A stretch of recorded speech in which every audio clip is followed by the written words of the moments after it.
नमस्कार साथियों, मैं राजवर्धन चौहान एक बार फिर से आप सभी का स्वागत करता हूं आपके अपने YouTube channel Study Webs classes पर। और जो समय हो रहा है वो हो रहा है हिस्ट्री के डेली 25 क्वेश्चंस, यानी कि 25 क्वेश्चंस जो कि विविध परीक्षाओं की दृष्टि से महत्वपूर्ण है। तो शुरुआत करते हैं इन क्वेश्चंस की। और पहला क्वेश्चंस आपकी स्क्रीन पर ये रहा, लिखा हुआ है 18वीं शताब्दी के भारत में विकसित मध्यवर्ती वर्गों के बारे में क्या कहा जा सकता है। ठीक है, वे हिंदू और मुस्लिम राजस्व किसान थे जिन्होंने राज्य को पैसा उधार दिया था। दूसरा है, वे राज्य और स्थानीय समाज के बीच टीका के रूप में कार्य करते थे। ठीक है, क्वेश्चन ये दे रखा है कि इसमें आपको बताना है कि जो 18वीं शताब्दी है उसके बारे में इनमें से कौन सा कथन सही है। तो यदि हम इन दोनों चीज़ों के बारे में देखते हैं, 18वीं शताब्दी के भारत के बारे में देखते हैं, तो ये दोनों बातें बिल्कुल सही हैं कि वे हिंदू और मुस्लिम किसान थे, राजस्व किसान जिन्होंने राज्य को पैसा उधार दिया था। तो ये विकसित मध्यवर्ती वर्ग थे, विकसित मध्यवर्ती वर्गों की श्रेणी में आते हैं। वे राज्य और स्थानीय समाज के बीच टीका के रूप में काम करते थे। तो यानी टीका क्या है? टीका वो लोग थे जो कि सरकार के लिए या कहें कि जो शासन है उसके लिए क्या है, राजस्व प्रदान किया करते थे। कहा जाता है कि ये प्रणाली फर्रुखशियर के शासनकाल के दौरान शुरू हुई थी और फर्रुखशियर ने क्या है कि इस व्यवस्था को प्रारंभ किया था, क्योंकि उस समय जो राजस्व दिया करते थे वो टीका कहलाते थे। चलिए डिस्क्रिप्शन देखते हैं, लेकिन इसका आंसर यानी कि पहले का आंसर होगा आपका सी। ठीक है, क्योंकि पहला भी सही है, दूसरा भी सही है, तो ना तो हम ए कह सकते हैं, ना बी कह सकते हैं, ना ही डी। लिखा हुआ है बंगाल में फर्रुखशियर के शासनकाल में राजस्व कृषि प्रणाली को अपनाया गया और राजस्व किसान ने सरकार को कुल संग्रह का 9/10 हिस्सा दिया और बाकी को इस प्रणाली के तहत संग्रह शुल्क के रूप में रखा गया था। तो इस प्रकार कथन एक सही है। गेलनर के अनुसार राष्ट्रवाद का उद्देश्य एक संस्कृति या जातीयता के एक क्षत्रिय और एक राज्य के नीचे जोड़ना है। गेलनर के अनुसार सफल राज्यों का सबसे महत्वपूर्ण सिद्धांत है। उनका दावा है कि सबसे खराब स्थिति तब होती है जब राज्य का शासक राज्य की सीमाओं के भीतर जातीय बहुमत का सदस्य नहीं होता। इस प्रकार कथन दो सही है, यानी कि पहले का सी आंसर यहाँ पर सही है। क्वेश्चन नंबर 2 लिखा हुआ है भारत में 18वीं शताब्दी के संदर्भ में शब्द और उनके अर्थ का आपको क्या करना है, परीक्षण करना है कि जो शब्द दे रखे हैं वो क्या उनकी मीनिंग है। लिखा हुआ है कस्बा एक थोक बाजार बोला जाता है, गंज एक निश्चित विनिमित बाजार था, मंडी एक स्थानीय उत्पादन केंद्र थी और औरंग एक स्थानीय हाट था। ठीक है, तो यदि हम कस्बा के बारे में बढ़ते हैं तो पहले तो हमको ये पता होना चाहिए कस्बा क्या है। यदि आप आबादी की बात करते हैं, आबादी के बारे में बात कर रहे होते हैं, तो कस्बा एक वह स्थान होता है जो किसी शहर से छोटा होता है या शहर की जो शुरुआती अवस्था होती है विकसित होने की, उसे हम क्या कस्बा कहते हैं। तो जो सेकंड ऑप्शन है यहाँ पर जो दे रखा है कि ये एक थोक बाजार है, तो ये गलत हो गया। तो पहला वाला कथन तो आपका यहाँ पर ये गलत होता है। दूसरा है गंज एक निश्चित विनिमित बाजार को बोला जाता था, ये बात भी बिल्कुल सही है। पहला वाला गलत था कि कस्बा एक थोक बाजार नहीं है, कस्बा एक शहर का प्रारंभिक केंद्र है या प्रारंभिक स्टार्टिंग पॉइंट है। गंज एक निश्चित विनिमित केंद्र था, ये बात बिल्कुल सही है। यह निश्चित विनिमित बाजार को क्या कहा जाता था उस दौर में, गंज कहा जाता था। मंडियां क्या है, मंडी को आपने पढ़ा होगा कि मंडी एक वस्तुओं को खरीद फरोख्त का केंद्र हुआ करती थी, या कहें कि मंडी कहीं ना कहीं वस्तुओं का एक उत्पादन केंद्र थी, सेवाओं का एक उत्पादन केंद्र थी। तो मंडी आपका सही है कि मंडी एक स्थानीय उत्पादन केंद्र, तो ठीक है। और औरंग एक स्थानीय हाट, ये नहीं है। हाट शब्द बाजार के लिए स्थान प्रयुक्त किया जाता है, तो औरंग का मतलब हाट नहीं है यहाँ पर। तो यहाँ पर दूसरा और तीसरा कथन आपका सही आता है, यानी कि बी आंसर आपका सही है। देखिए लिखा हुआ है अरबी शब्द कस्बा का अर्थ राजधानी, राजधानी शहर है। यह शब्द मध्य युग के दौरान लोकप्रिय था। ठीक है, यह एक बड़े गांव और एक शहर दोनों का उल्लेख कर सकता है, अतः कथन एक गलत है। एक छोटा स्थिर बाजार एक सही उत्तर है। मध्य और आधुनिक फारसी में गंज शब्द का मूल अर्थ खजाना था, कथन दो सही है। ठीक है, वहीं मंडी राज्य पंजाब क्षेत्र में एक विशिष्ट भारतीय मूल का राज्य था जिसकी राजधानी मंडी हिमाचल प्रदेश थी। पंजाब हिल्स के राज्यों में मंडी राज्य, हिंदी में अर्थ बाजार शामिल था, जिसमें 2 कस्बों 3625 गांव तथा कथन 3 सही है। आरंग जिसमें छत्तीसगढ़ के मंदिरों का शहर कहा था। देखिए आरंग क्या है, आरंगगढ़ छत्तीसगढ़ के मंदिरों का एक शहर है, ठीक है। रायपुर जिले में एक ब्लॉक है और एक नगर पालिका है, जबकि वहां पर आरंग के बारे में दे रखा है ये कि स्थानीय हाट है। तो ये कथन यहाँ पर गलत है, यानी कि दूसरा और तीसरा कथन आपका सही आता है, बाकी के उत्तर जो है वो गलत है। क्वेश्चन नंबर 3 की ओर बढ़ते हैं। लिखा हुआ है उत्तर और दक्षिण भारत में क्रमशः 18वीं शताब्दी में मुखर कला संगीत की प्रमुख शैलियां ख्याल और कृति के संदर्भ में निम्नलिखित कथनों की क्या करनी है, आपको जांच करनी है। और ये कथन दे रखे हैं आपको कब के, ये दे रखे हैं 18वीं शताब्दी में। ठीक है, दोनों की रचना 2 या 3 प्रकार के 2 या 3 भागों वाले लघु गीत हैं। ठीक है, सही है। यदि आपने पढ़ा होगा ख्याल गायकी होती है, ख्याल गायकी की शैली का विकास जो कहा था कि अमीर खुसरो के द्वारा किया गया, तो उसी ख्याल से क्वेश्चन है ये। तो ख्याल में क्या है, 2 या 3 भागों वाली रचनाएं होती हैं। ये कथन यहाँ पर सही दे रखा है, यानी कि ये उत्तर यहाँ पर सही है। चलिए आगे बढ़ते हैं, आगे की ओर बढ़ते हैं। आगे लिखा हुआ है ख्याल आधुनिक हिंदुस्तानी संगीत का आधार बना, जबकि कृति कर्नाटक संगीत का एक विशिष्ट रूप है। कृति के बारे में बात हो रही है, तो ये वाला भी आपका सही है कि कृति क्या है, एक विशिष्ट रूप है। ख्याल रचना प्रेम और भक्ति का उत्सव मनाती है, कृति में क्या है, धार्मिक विषय है। सही है, तो ये वाला भी ऑप्शन आपका सही है। ख्याल ने मुख्य रूप से ब्रजभाषा कृति तेलुगु को तैनात किया, यानी कि ख्याल गायकी जो की गई वो ब्रज भाषा में की गई, जबकि कृति की यदि हम बात करते हैं तो कृति किसमें आती है, कृति ने तेलुगु की भाषा को जो है अडॉप्ट किया है। क्वेश्चन ये है। तो जरा बढ़ते हैं आगे की ओर, देखते हैं क्या कहते हैं। तो तीसरे का जो डी आंसर है ऑल ऑफ देम, ये इसमें सही है, क्योंकि ख्याल गायकी मैंने पहले ही बोला, ख्याल गायकी का संबंध किससे है, ख्याल गायकी का संबंध अमीर खुसरो से है। किससे है, अमीर खुसरो से है। ठीक है, ख्याल का मतलब कल्पना या अवधारणा होती है, और ख्याल गायकी को शुरुआत करने वाले कौन थे, अमीर खुसरो थे। ज्यादा जानकारी के लिए इसका डिस्क्रिप्शन देखते हैं। लिखा हुआ है शब्द ख्याल फारसी से आता है और कल्पना या अवधारणा को दर्शाता है। इस शैली की रचना का श्रेय अमीर खुसरो को जाता है। यह कलाकारों के बीच लोकप्रिय है क्योंकि यह अधिक सुधार की अनुमति देता है। 2 से 8 पंक्तियों वाली लघु धुनों के संग्रह पर आधारित है। इसे बंदिश के नाम से भी जाना जाता है। ख्याल एक संक्षिप्त पाठ है और एक निश्चित राग और ताल में रचा गया है। ग्रंथों में राजाओं की स्तुति, ऋतुओं का वर्णन, भगवान कृष्ण की शरारतें, दिव्य प्रेम और विरह दुख शामिल है। ग्वालियर, किराना, पटियाला, आगरा, भिंडी बाजार ख्याल के प्रमुख घराने हैं। ग्वालियर घराना सबसे पुराना है, उसे सभी घरानों की जननी माना जाता है। ये क्वेश्चन बहुत इंपॉर्टेंट है कि कौन सा घराना सबसे पुराना है, तो ख्याल गायकी में ग्वालियर जो घराना है वो सबसे पुराना है, और ये सभी जो ख्याल गायकी के घराने हैं उनकी क्या है, जननी माना जाता है। आधुनिक हिंदुस्तानी संगीत ख्याल पर आधारित है, जबकि कृति कर्नाटक संगीत से जुड़ी हुई एक शैली है।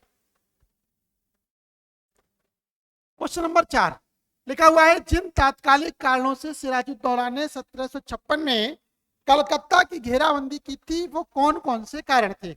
तो कहा था कि 1756 में जब सिराजुद्दौला के द्वारा कलकत्ता की घेरेबंदी की गई थी तो उसके बहुत सारे कारण थे, और वो कारण क्या थे जरा अभी हम उन पर बात करते हैं। पहले ऑप्शन देखते हैं, वो ऑप्शन क्या है। लिखा हुआ है नवाब की अनुमति के बिना ईस्ट इंडिया कंपनी के द्वारा शहर की किलेबंदी की गई। ये बात बिल्कुल सही है। जब सिराजुद्दौला को पता चला कि ईस्ट इंडिया कंपनी शहर की किलेबंदी कर रही है, तो आने वाले खतरे को देखते हुए सिराजुद्दौला ने क्या है, जो कंपनी है उसके खिलाफ अपनी सेना का जो है नेतृत्व किया या सेना का संगठन किया। दूसरा है ईस्ट इंडिया कंपनी ने अपनी भगोड़ी प्रजा को अपने किले में सुरक्षा प्रदान की।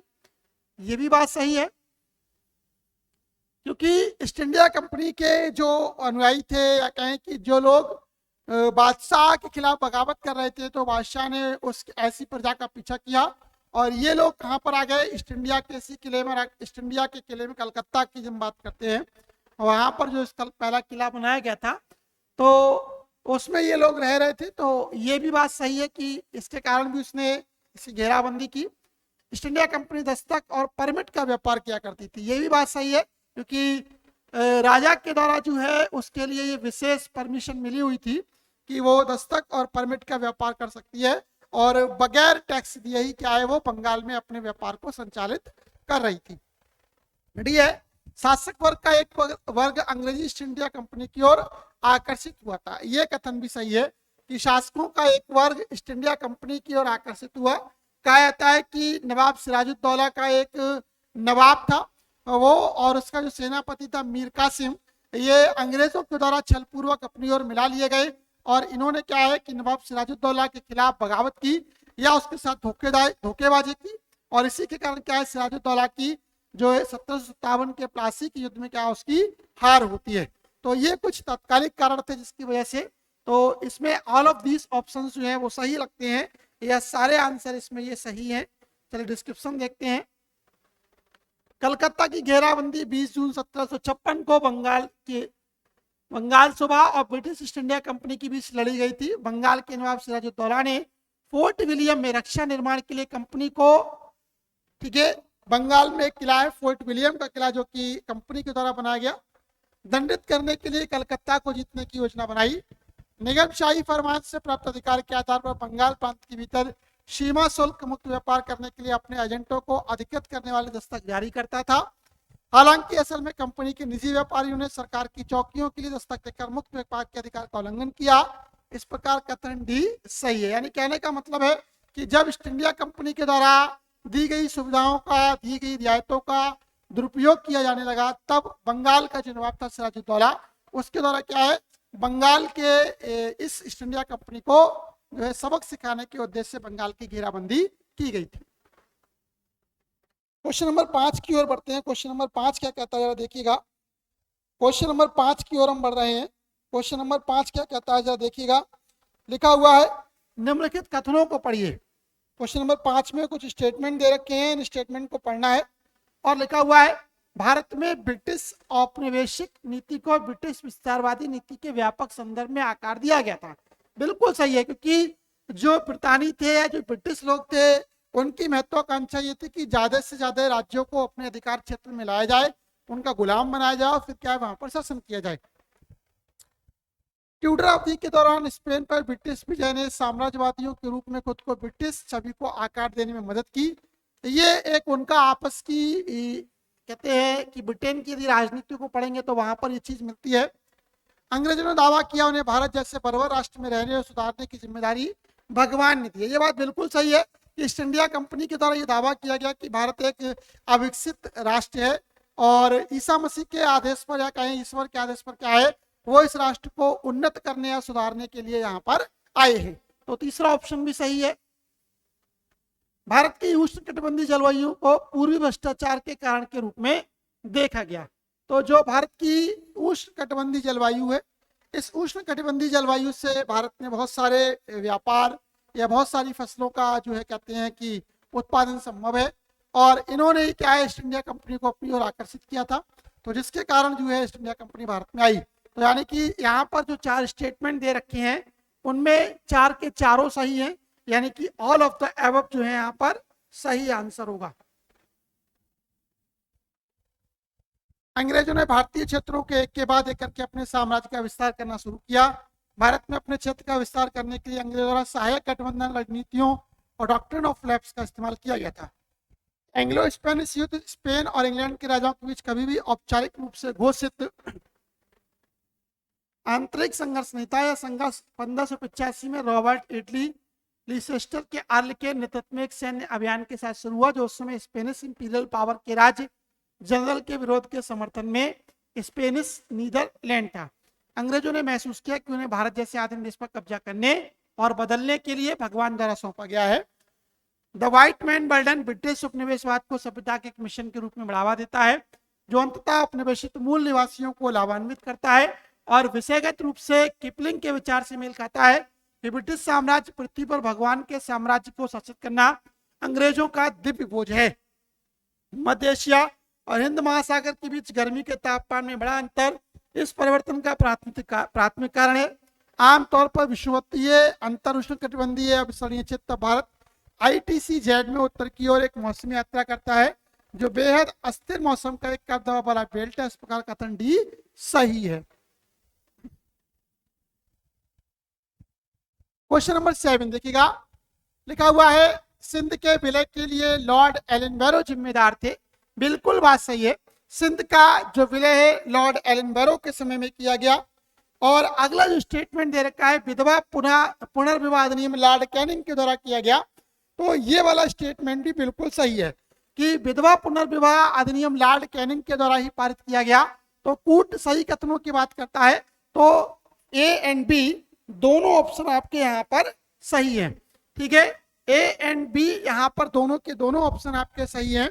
ये दोनों जो प्रश्न दे रखे हैं यहाँ पर आपके, वो दोनों कथन जो है वो सही है कि पहला वाला सिंध के विलय के लिए लॉर्ड एलनबरो जिम्मेदार था और विधवा पुनर्विवाह अधिनियम लॉर्ड कैनिंग के द्वारा जो है पारित किया गया था।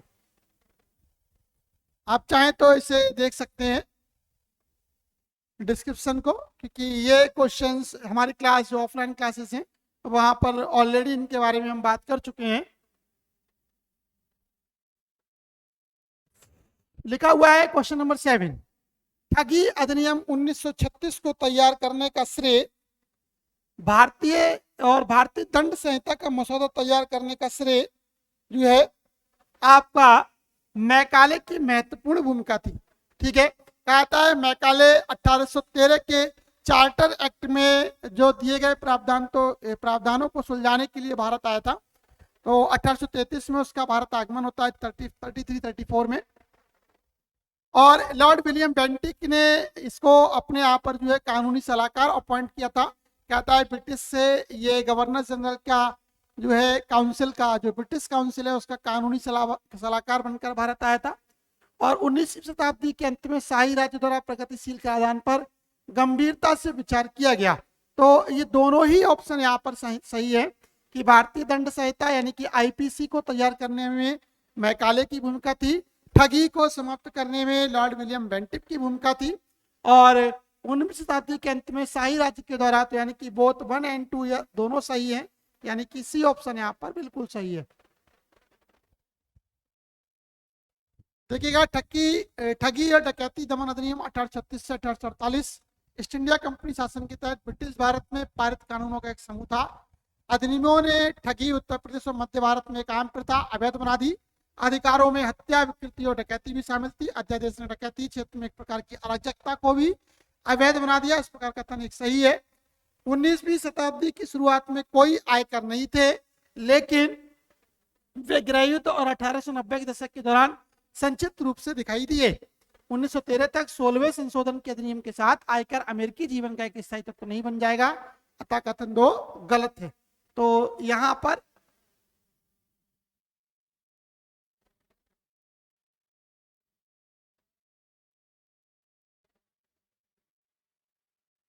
फिर तो पहला सही होना चाहिए। सॉरी, यहां पर आपका डिस्क्रिप्शन के अनुसार से पहला ऑप्शन जाएगा।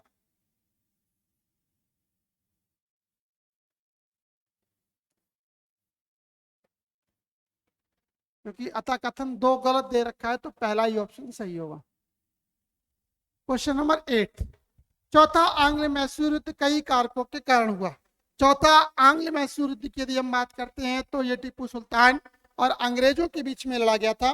अब क्वेश्चन पूछ रहा है कि युद्ध क्यों हुआ था, उसके क्या कारण थे, उनके बारे में बात हो रही है। लिखा हुआ है टीपू ने अंग्रेजों के खिलाफ फ्रांसीसियों से सैन्य सत्ता प्राप्त की, इस प्रकार ब्रिटिश सत्ता को चुनौती। बिल्कुल सही है। टीपू सुल्तान भारत का वो शासक था जिसने अंग्रेजों का मुकाबला करने के लिए फ्रांसीसियों से सहायता ली, और उन्हीं की सहायता से क्या उसने जैकोबिन क्लब की भी स्थापना की थी। तो पहला ऑप्शन सही है। आगे बढ़ते हैं। लिखा हुआ है वेलेस्ली जमन शाह दुरानी और नेपोलियन के हमलों से ब्रिटिश प्रभुत्व की रक्षा करना चाहता था। लॉर्ड वेलेस्ली के संदर्भ में बात क्या रखा है, लेकिन हमारा बात आंग्ल मैसूर युद्ध से हो रही है, इससे इसका लेना देना नहीं है। वेलेस्ली केवल विजय और अधिग्रहण के लिए टीपू सुल्तान के खिलाफ लड़ने का इच्छुक था। तो यही इसका एक कारण है, यही इसका एक कारण है। यानी कि पहला और तीसरा ऑप्शन यहाँ पर सही है, यानी कि डी ऑप्शन यहाँ पर आपका सही है। लिखा हुआ है चौथे मैसूर युद्ध का प्राथमिक कारण लॉर्ड वेलेस्ली की साम्राज्यवादी नीति थी। फ्रांसीसियों के साथ टीपू की बढ़ती मित्रता ने वेलेस्ली के लिए चिंताएं बढ़ा दी। टीपू के स्वायत्त अस्तित्व को मिटाने के लिए वेलेस्ली ने टीपू को अधीनता में धकेलने के लिए सहायक गठबंधन यानी कि सहायक संधि की संरचना को तैयार किया था। और सहायक संधि के बाद फिर डलहौजी की जो है आपकी एक व्यक्तिगत, ये दो नीतियां जो है कुख्यात नीतियां हैं भारतीय इतिहास में, यहाँ से क्वेश्चन आपके पूछाते हैं। तो इसके लिए जो हमारी प्रीवियस वीडियोस हैं उन पर आप देख सकते हैं। क्वेश्चन नंबर 9, अंग्रेजी भारतीय समुदाय को जाति के चश्मे से समझते थे। अलग अलग नृशंस विज्ञानियों ने अलग अलग विचार रखे। गलत को आप जो है इसमें छांटना है आपके लिए कि कौन सा इसमें गलत है। लिखा हुआ है जेसी नेस्फील्ड ने माना कि जाति कार्यात्मक और व्यावसायिक भेदभाव का प्रतिबिंबित थी। यानी कि ये एक सोशियोलॉजी का क्वेश्चन है और आपको बताना है कि जो मानव विज्ञानी है और जो मनुष्यों पर अध्ययन करते हैं उनका क्या नजरिया है। तो जेसी फील्ड का मानना है कि जाति कार्यात्मक और व्यवसायिक भेदभाव के प्रतिबिंबित थी। ये जो है सही है, सही कूट है, ये आपका सही कूट है। लिखा हुआ है एच.एस. रिस्ले ने उस जाति को स्वदेशी लोगों के द्वारा आर्यों द्वारा प्रारंभिक ऐतिहासिक विजय के निशान के रूप में माना है। यदि हम आर्यों के बारे में पढ़ते हैं तो आर्यों में मैक्स मूलर का आता है, दयानंद सरस्वती का आता है, बाल गंगाधर तिलक का आता है, ठीक है, और हेग का आता है। लेकिन रिजले का वहां पर जो कथन ये दे रखा है वो नहीं आता है कि स्वदेशी लोगों के आर्यों द्वारा प्रारंभिक इतिहास के विजय के निशान के रूप में माना। स्लीमैन ने माना कि जातियों की रूपात्मक संरचना को ईमानदार एंडोगेमी का अभ्यास करके बनाए रखा गया है। ये कथन सही है क्योंकि ये दोनों यानी कि पहले और तीसरे यदि आप ऑप्शन की बात करते हैं तो ये दोनों ऑप्शन आपके प्रश्न से मेल खाते हैं, जबकि सेकंड वाला ऑप्शन आपके प्रश्न से मेल नहीं खाता है। तो लग वैसा ही रहा है, लेकिन वो आर्यों के बारे में बात हो रही है और यहाँ पर बात हो रही है जाति व्यवस्था के बारे में। तो पहला और तीसरा ऑप्शन सही है, यानी कि 9th का सी आंसर सही है।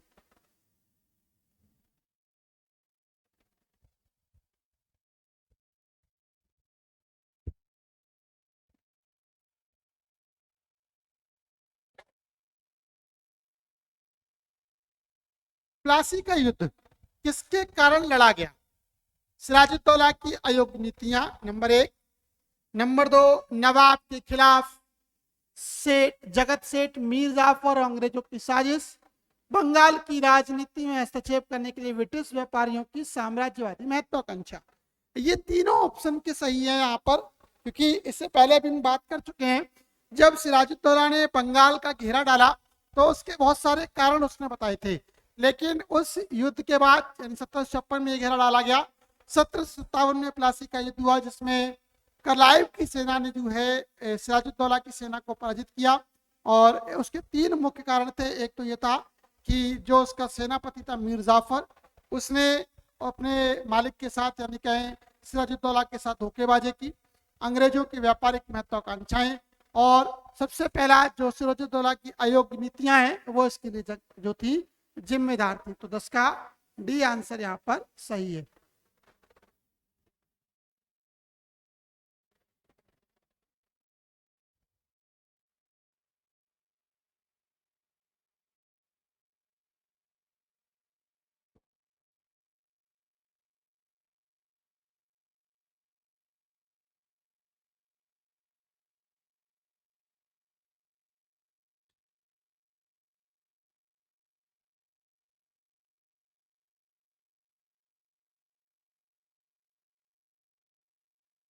क्वेश्चन नंबर 11 देखिएगा। लिखा हुआ है अहमद शाह अब्दाली ने भारत पर आक्रमण करने और पानीपत की तीसरी लड़ाई लड़ने के तात्कालिक कारण क्या थे?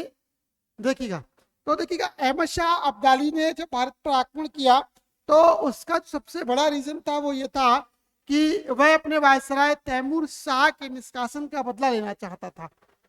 ये बात बिल्कुल सही है, ठीक है।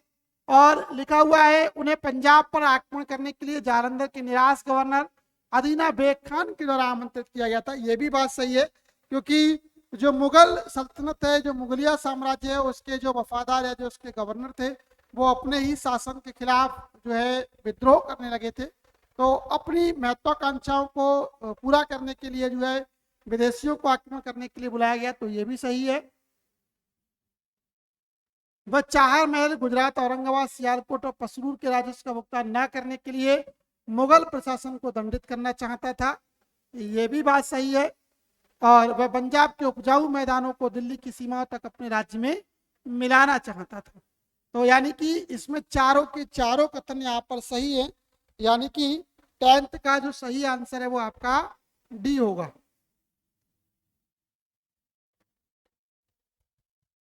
आप इसके लिए देख सकते हैं।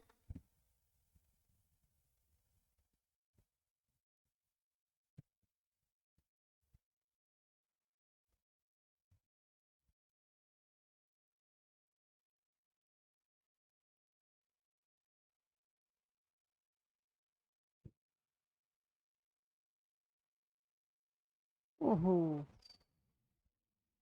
एक मिनट, इसमें पूछा भी है तात्कालिक कारण क्या था।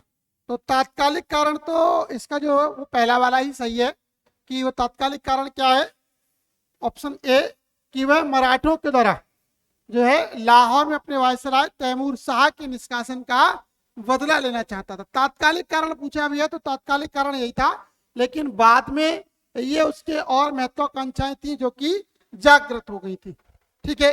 तो इसका सही आंसर आपका 11th का ए।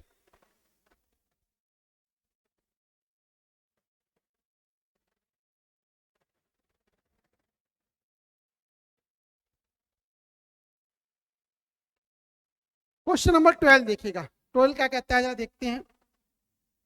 क्वेश्चन नंबर 12 कहता है अंग्रेजों ने भारत में नए क्षेत्रों को हासिल करने के लिए विभिन्न रणनीतियों और तरीकों का सहारा लिया, और वो सहारे क्या थे उनके बारे में क्वेश्चन यहीं पे पूछा गया है।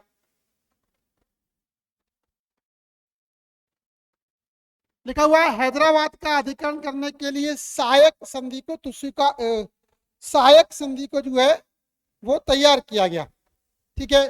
तो ये बात सही है कि सहायक संधि को स्वीकार करने वाली पहली रियासत हैदराबाद की थी। इस सहायक संधि के द्वारा क्या था कि जो ब्रिटिशर्स की सेना थी वो इन रियासतों में जो है रहेगी, राज्यों की अपनी सेना समाप्त हो जाएगी, इसके बदले में राज्य ब्रिटिश सेना के लिए कुछ जो है भुगतान किया करेंगे। तो सहायक संधि का जो पहला शिकार बना वो हैदराबाद का निजाम बना था, ये बात सही है। सतारा को अधिग्रहण करने के लिए हड़पने का सिद्धांत, ठीक है, ये बात सही है कि सतारा है, सतारा एक रियासत थी, इसको हड़पने के लिए लॉर्ड डलहौजी ने व्यापक या हड़प के सिद्धांत या जो है डॉक्ट्रिन ऑफ लैप्स की पॉलिसी का इस्तेमाल किया। मराठों की भूमि हड़पने के लिए जो है एक युद्ध किया गया, ये भी बात सही है। और कुप्रशासन का अवध पर अधिकार करना, जब सहायक और हड़प दोनों की नीतियां फेल हो गई तो कहा था कि जो अवध के नवाब थे, नवाब वाजिद अली शाह, उनके शासन पर कुप्रशासन का आरोप लगाकर जो है उनके शासन को अंग्रेजी बागडोर में मिला लिया गया। यानी कि चौर के चारों ऑप्शन यहाँ पर जो है वो सही है, यानी कि पहला, दूसरा, तीसरा और चौथा ऑप्शन यहाँ पर सही है, डी ऑप्शन।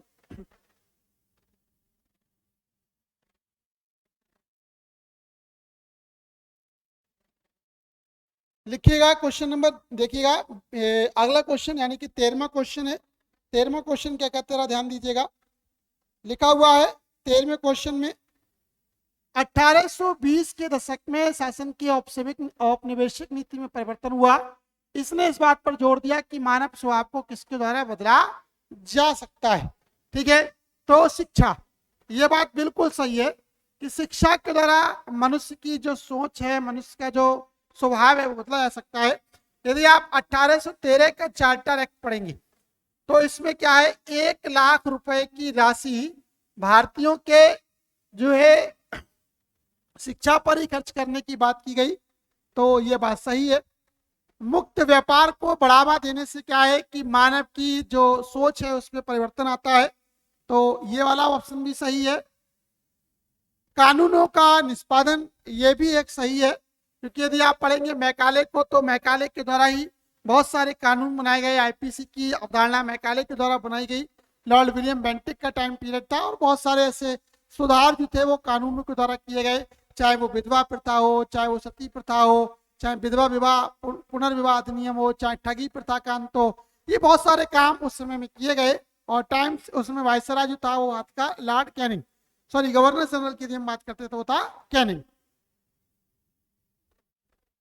देखो, रेलवे प्रेस और शिक्षा की पश्चिमी प्रणाली, साथ ही कानूनों का निष्पादन, मुक्त व्यापार और संघ सभी ब्रिटिश नियंत्रण के तहत शुरू किए गए थे, जिनमें से सभी ने मौजूदा सामाजिक आर्थिक व्यवस्था को बाधित कर दिया था।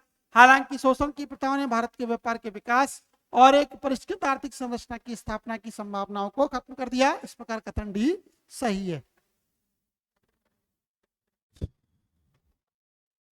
अगला क्वेश्चन 14वां देखिएगा, लिखा हुआ है, किसने कहा संस्कृत भाषा जो भी इसकी प्राचीनता है एक अद्भुत संरचना की है, ग्रीक की तुलना में अधिक परिपूर्ण, लैटिन की तुलना में अधिक प्रचुर और दोनों की तुलना में अधिक उत्कृष्ट रूप से परिष्कृत, फिर भी दोनों के लिए एक मजबूत संबंध है। ठीक है, फिर भी दोनों के लिए एक मजबूत संबंध है। दोनों क्रियाओं की जड़ों में और व्याकरणों के रूप में संभवतः दुर्घटना से उत्पन्न हो सकता है। ठीक है, ये कथन किसके बारे में कहा है? तो यदि आप विलियम जोन्स को जानते होंगे, William Jones Asiatic Society of Bengal का संस्थापक, ये क्वेश्चन पूछा जाता है। एशियाटिक सोसाइटी ऑफ बंगाल का संस्थापक, एशियाटिक सोसाइटी ऑफ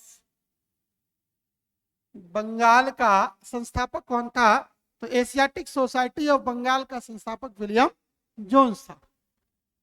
तो इसी के द्वारा यह बात कही गई कि संस्कृत जो भाषा है वो अधिक ही जो है प्राचीनतम है और अद्भुत संरचना की है।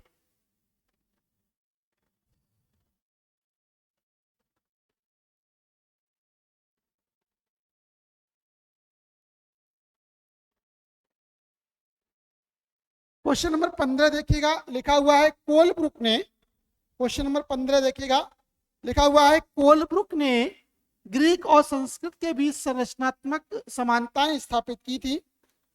ठीक है, संरचनात्मक समानताएं स्थापित की। प्राच्यवादियों का मानना था कि भारत की वैज्ञानिक उपलब्धियों से यूरोप को बहुत कुछ सीखने को मिलता है।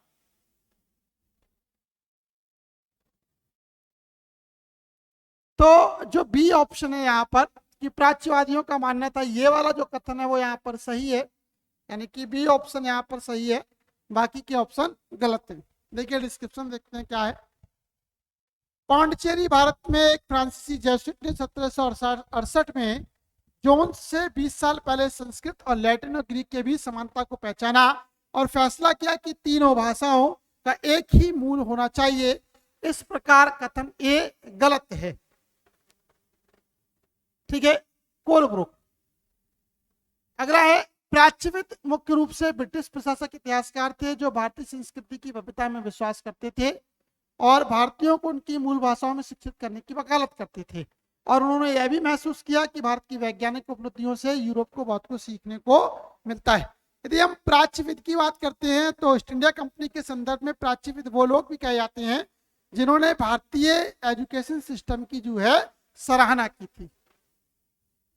क्वेश्चन नंबर 1882 में स्थापित हंटर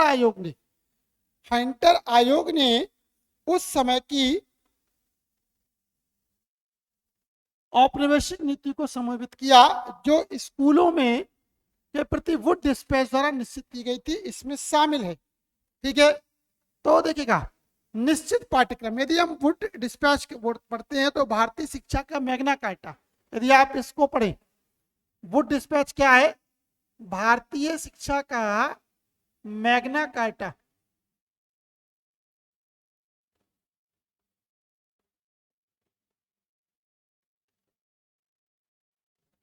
भारतीय शिक्षा का मैग्ना कार्टा किसे कहता है? Wood dispatch. और इसके संदर्भ में हंटर कमीशन की सिफारिशों को पढ़ा जा रहा है। हंटर कमीशन ने वुड डिस्पैच की कौन सी अनुशंसाओं को शामिल किया है? एक निश्चित पाठ्यक्रम होना चाहिए, ये सही है। दूसरा है केंद्रीकृत परीक्षा या स्कूल प्रणाली का केंद्रीयकरण किया जाना चाहिए, ठीक है, तो ये भी बात सही है, सही है। प्रशिक्षित शिक्षक, इन पर भी बात की गई थी, इन पर भी बात की गई थी, हंटर कमीशन में भी और वुड कमीशन में भी। तो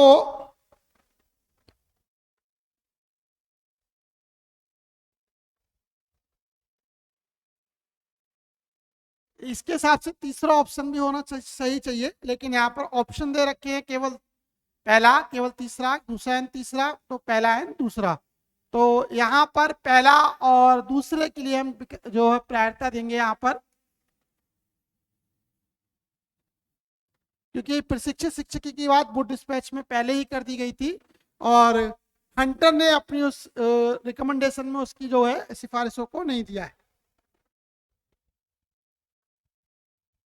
सर विलियम विल्सन हंटर के नेतृत्व में आयोग के निष्कर्षों को 1882 में प्रस्तुत किया गया। हंटर आयोग की रिपोर्ट ने यह भी सुझाव दिया कि प्रशिक्षित शिक्षक के लिए और प्रत्येक स्थान पर निजी स्कूलों का नेतृत्व करने के लिए सरकार को मॉडल स्कूल खोलने होंगे।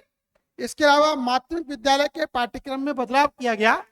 व्यवसायिक और शैक्षणिक पाठ्यक्रमों को कई वर्गों में विभाजित किया गया। स्कूलों को गैर कानूनी घोषित कर दिया गया और अंग्रेजों ने भारतीयों को निजी स्कूलों में दाखिला लेने के लिए प्रेरित किया। अतः डी विकल्प सही है। लिखा हुआ है महलवाड़ी प्रथा के बारे में दे रखा है कि महलवाड़ी प्रथा क्या है।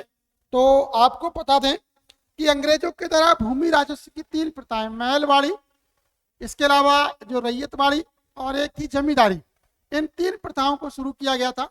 तो उसी महलवाड़ी के बारे में क्वेश्चन पूछ रहा है कि क्या है? भू राजस्व के संग्रह को प्रभावी ढंग से लागू करने के लिए स्थायी बंदोबस्त की विफलता नहीं, क्योंकि स्थायी बंदोबस्त तो पहले से ही चल रहा था। भारतीय ग्राम गणराज्य के ब्रिटिश विचार का बढ़ता क्रिस्टलीकरण,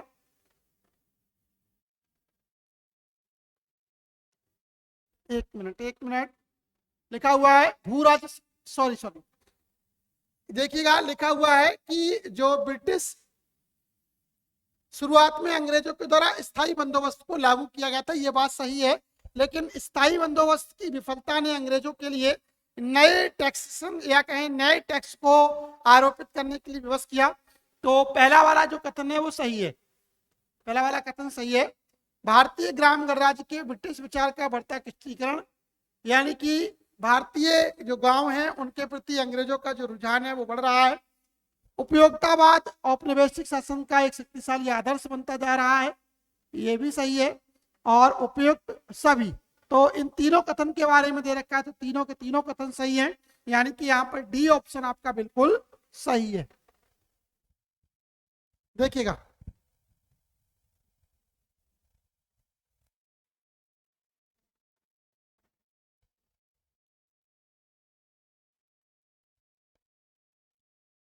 अठारह से 91 के फैक्ट्री अधिनियम के संबंध में निम्नलिखित कथनों पर विचार करें। काम के घंटों को महिलाओं के लिए 11 और 14 साल से कम उम्र के बच्चों के लिए 7 घंटे तक सीमित करना, नंबर 1। और नंबर 2, कारखानों में कार्यरत बच्चों के लिए चिकित्सा प्रमाण पत्र की शुरुआत करना। ये 1891 के फैक्ट्री अधिनियम की बातें कही गई हैं। तो ये दोनों बातें कही गई थी, क्योंकि जब 1891 का फैक्ट्री अधिनियम आया तो उसमें महिलाओं और बच्चों के लिए जो है दोनों के लिए बात की गई। इससे महिलाओं के कार्य घंटे 11 निश्चित किए गए और 14 साल से कम उम्र के बच्चों के लिए जो है फैक्ट्री में काम के घंटे घटाकर जो है वो 7 कर दिए गए। 7 वर्ष से कम आयु के बच्चों को फैक्ट्री में प्रवेश जो है वो निषेध किया गया था। तो यानी कि बोथ ए एंड बी, यानी कि फर्स्ट एंड सी, दोनों ऑप्शन सही है। और ये क्वेश्चन पहले की स्लाइड में भी हम कर चुके हैं, ठीक है, तो इस पर ज्यादा बात नहीं करेंगे।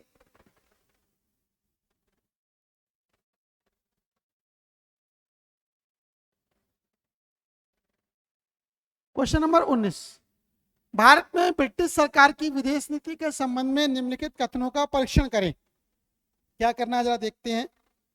लिखा हुआ है कि यह बड़े ब्रिटिश साम्राज्यवादी हितों की रक्षा के लिए निर्देशित था। इसने मध्य एशिया में रूस की प्रगति को रोकने के लिए निर्देशित किया गया था, क्योंकि इससे ब्रिटिश हितों को खतरा था। इसने तिब्बत पर किसी साम्राज्यवादी मंसूबे को आगे नहीं बढ़ाया। ब्रिटिश हितों के लिए फारस की खाड़ी को रणनीतिक रूप से बहुत महत्वपूर्ण माना जाता था। अब गलत कथन की बात हो रही है। देखो, पहला वाला कथन सही है भैया। अंग्रेजों का पहला जो मुख्य उद्देश्य था वो ब्रिटिश साम्राज्य की सुरक्षा करना ही था। सही है। मध्य एशिया में रूस का वर्चस्व रोकने के लिए ब्रिटिशर्स के द्वारा कदम उठाए गए। सही है। तिब्बत पर किसी साम्राज्यवादी मंसूबे को आगे नहीं बढ़ाया, ये बात गलत है, क्योंकि अंग्रेज सरकार के द्वारा तिब्बत को ब्रिटिश मंसूबा जो साम्राज्यवादी मंसूबा उसके अंतर्गत लाया गया और कहा था वहां पर एक रेजिडेंट को रखा गया। तो और जब हम कहते हैं, जब इसके उत्तराखंड की बात करते हैं, मतलब जो आपका उत्तरांचल है इसकी बात करते हैं, तब जब यहाँ पर संगोली की संधि हुई तो उसके पश्चात अंग्रेजों ने जो है तिब्बत पर ध्यान दिया, क्योंकि चीन की जो विस्तारवादी नीति थी उससे अंग्रेज सशंकित थे और इसीलिए उन्होंने क्या है तिब्बत में अपना एक रेजिडेंट रखा था। यहाँ पर दे रखा है कि आगे नहीं बढ़ाया, तो यही बात जो है गलत है। तो यानी कि और चौथा वाला ऑप्शन तो ही सही है आपका। तो कह रहा है कि कौन सा गलत कथन है, तो गलत कथन आपका केवल यहाँ पर जो है तीसरा होगा, सॉरी ओनली थर्ड वाला यहाँ पर गलत है, बाकी सही है। क्या 20 चीनियों ने सिक्किम पर अंग्रेजों के अधिकार को मान्यता दी। 1885 तक बर्मा ब्रिटिश साम्राज्य का हिस्सा बन गया और तिब्बत लंबे समय तक चीन के नाम मात्र के आधिपत्य में रहा। सही कथनों के लिए कूट का चयन करें। चलिए आगे बढ़ते हैं। तो यहाँ पर जो कथन दे रखे हैं वो तीनों ही सही है कि चीनियों ने सिक्किम पर अंग्रेजों के अधिकार को मान्यता दी थी। 1885 तक बर्मा ब्रिटिश साम्राज्य का हिस्सा बन गया। यदि आपने पढ़ा होगा कि 1935 का जब भारत शासन अधिनियम में आया तब उससे ये बर्मा भारत से अलग हो गया और तिब्बत लंबे समय तक चीन के नाम मात्र के आधिपत्य में रहा। ये भी सही है क्योंकि यहाँ पर एक ब्रिटिश रेजिडेंट था। तो यानी फर्स्ट सेकंड थर्ड ये सारे के सारे ऑप्शन यहाँ पर सही है।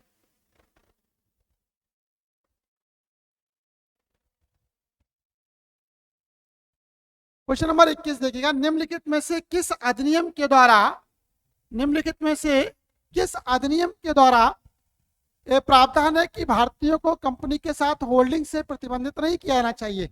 चार्टर अधिनियम 1833, पिट्स इंडिया एक्ट 1784, विनिमय अधिनियम 1733 और भारत सरकार अधिनियम 1858। ठीक है, तो देखो भारत सरकार अधिनियम 1858 ब्रिटिश की जो साम्राज्ञी है यानी कि एलिजाबेथ को भारत का शासक नियुक्त करती है। विनिमय अधिनियम 1733 जो है बेरोक-टोक व्यापार की परमिशन करता है। पिट्स इंडिया एक्ट के तहत कहा था कि भारत में जो है पिट्स इंडिया एक्ट आया था और इस पिट्स इंडिया एक्ट के तहत ही जो है जो ब्रिटिश सरकार है, जो ब्रिटिश बंगाल का गवर्नर जनरल भारत के गवर्नर जनरल के पद में जो है बना है, तब्दील हुआ है। और चार्टर अधिनियम 1833 ये कहता है कि किसी भी भारतीयों को होल्डिंग से प्रतिबंधित करने से प्रतिबंधित नहीं किया सकता। देखिएगा, सिविल सेवाओं में चयन के लिए खुली प्रतियोगिता का व्यवस्था शुरुआत करने की इसी में की गई। कंपनी के तहत किसी भी संस्थान कार्यालय रोजगार पर रोक नहीं लगानी चाहिए, यह भी सही था। 22 में देखिएगा लिखा हुआ है पिट्स इंडिया एक्ट के द्वारा कंपनी के निदेशकों को ब्रिटिश सरकार को अपने प्रशासन से संबंधित दस्तावेजों सहित अपने पूरे पत्राचार को प्रस्तुत करने के लिए कहा गया था। ठीक है, ये बात सही है। कह रहा है सही कथनों का छूट करना है आपको। पूरे पत्राचार को प्रस्तुत करने के लिए नहीं, पिट्स एक्ट ये बात नहीं करता था। रेगुलेटिंग एक्ट के द्वारा भारत में कंपनी के मामलों को नियंत्रित करने के लिए ब्रिटेन में एक नियंत्रण बोर्ड की स्थापना की गई थी। सही है, तो नियंत्रण बोर्ड की स्थापना की गई थी, ये बात सही है। 1813 के चार्टर एक्ट के द्वारा कंपनी के साथ भारत के व्यापार के एकाधिकार को समाप्त कर दिया गया था। 1813 के चार्टर एक्ट के द्वारा कंपनी के एकाधिकार को समाप्त किया गया, ये भी बात सही है। भारत पर शासन करने की शक्ति 1858 के अधिनियम द्वारा ईस्ट इंडिया कंपनी से ब्रिटिश क्राउन को हस्तांतरित कर दी गई थी, ये भी सही है, यानी कि 2, 3, 4 यहाँ पर कथन सही है और वो मिलते हैं हमें डी वाले में। पहला वाला कथन यहाँ पर गलत है। आप डिस्क्रिप्शन को देख सकते हैं, सेव कर सकते हैं। लिखा हुआ है निम्नलिखित में से कौन सा भारतीय व्यवसायिक हित नहीं था। अगला क्वेश्चन दे रखा है कि निम्नलिखित में से कौन सा भारतीय व्यवसायिक हित नहीं था। कपड़ा, रसायन, लोहा, इस्पात और जूट। तो भारतीय व्यवसायिक हित नहीं था। कपड़े, रसायन और लोह और इस्पात में इनका हित था, लेकिन जूट की खेती में कहा जाता है कि भारत नंबर 1 पे था और जूट की उस समय ज्यादा डिमांड भी नहीं थी, जूट का ज्यादा उपयोग नहीं था, केवल रस्सियां चटाई बिनने के काम में आता था। लेकिन उस समय जूट को जो है प्राथमिक श्रेणी में नहीं रखा गया था, तो यहाँ पर सही आंसर है डी।